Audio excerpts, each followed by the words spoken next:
कभी कभी मैग्मा को धरती की ऊपरी परत में कोई दरार या कमजोर जगह मिल जाती है।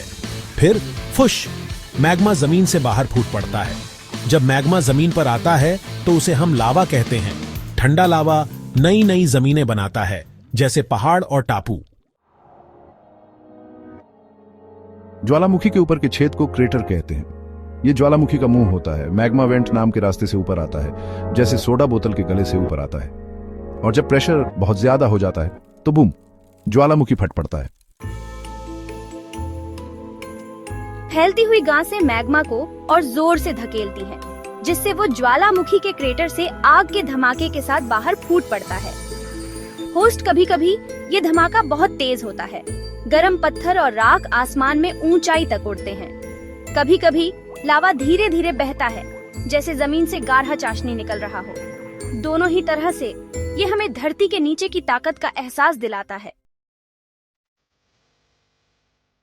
एक तरह का ज्वालामुखी होता है कोन के आकार का, जिसे स्ट्रेटोवोल्केनो भी कहते हैं। ये ज्वालामुखी लंबे और खड़े होते हैं, जैसे उल्टा आइसक्रीम कोन।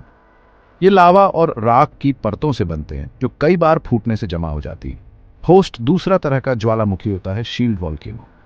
ये ज्वालामुखी चौड़े और छपट्टे होते हैं, जैसे जमीन पर रखी हुई योद्धा की शीट। ये पतले लावा से बनते हैं, जो आसानी से बहता है और ज्यादा जगह पर फैल जाता है। एक ऐसा ही ज्वालामुखी है इटली का माउंट वेसुवियस। ये बहुत मशहूर है क्योंकि इसने लगभग 2000 साल पहले रोमन शहर पोम्पेई को राख में दफन कर दिया था। होस्ट एक और मशहूर ज्वालामुखी है जापान का माउंट फूजी। ये एक खूबसूरत कोन के आकार का ज्वालामुखी है और जापानी लोग इसे पवित्र पहाड़ मानते हैं। अमेरिका में माउंट सेंट हेलेंस है। ये 1980 में फटा था, जिससे जबरदस्त भूस्खलन हुआ था और राख का बड़ा बादल कई राज्यों में फैल गया था। होस्ट ये कमाल के ज्वालामुखी हमें धरती और उसकी ताकत के बारे में बहुत कुछ सिखाते हैं। ज्वालामुखी बड़े बड़े रिसाइकलर जैसे होते हैं। जब ये फटते हैं तो धरती के अंदर से कीमती खनिज और पोषक तत्व ऊपर लाते हैं। होस्ट ये पोषक तत्व मिट्टी को उपजाऊ बनाते हैं, जिससे फसलें अच्छी होती हैं। ज्वालामुखी की राख हालांकि गंदी होती है, लेकिन प्राकृतिक खाद का काम करती है। समय के साथ ज्वालामुखी के पत्थर टूटते हैं और उपजाऊ जमीन बनाते हैं, जो खेती के लिए अच्छी होती है। होस्ट लेकिन ज्वालामुखी का फटना विनाशकारी भी हो सकता है, जिससे इमारतों, जंगलों और खेतों को नुकसान हो सकता है।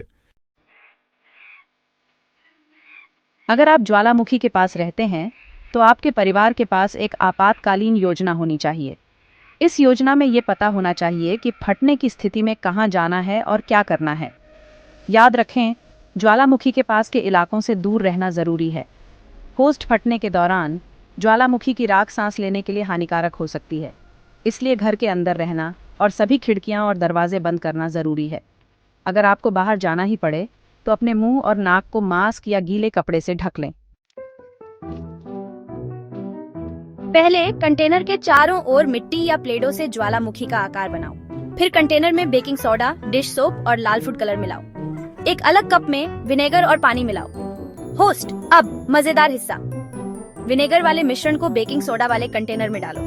देखो कैसे मिश्रण फुस करके फटता है, बिल्कुल असली ज्वालामुखी की तरह। आग उगलने वाले विस्फोटों से लेकर उपजाऊ जमीनों तक ज्वालामुखी हमारे ग्रह की कहानी में महत्वपूर्ण भूमिका निभाते हैं। हमने सीखा कि ज्वालामुखी कैसे बनते हैं, ज्वालामुखी के प्रकार और दुनिया भर के कुछ प्रसिद्ध ज्वालामुखी। होस्ट हमने ज्वालामुखी के अच्छे और बुरे पहलुओं और उनके आसपास सुरक्षित रहने के तरीकों के बारे में भी जाना। अब आपकी बारी। अपने दोस्तों और परिवार के साथ अपने पसंदीदा ज्वालामुखी तथ्य साझा करें। ज्वालामुखी के जादू की खोज करते रहें।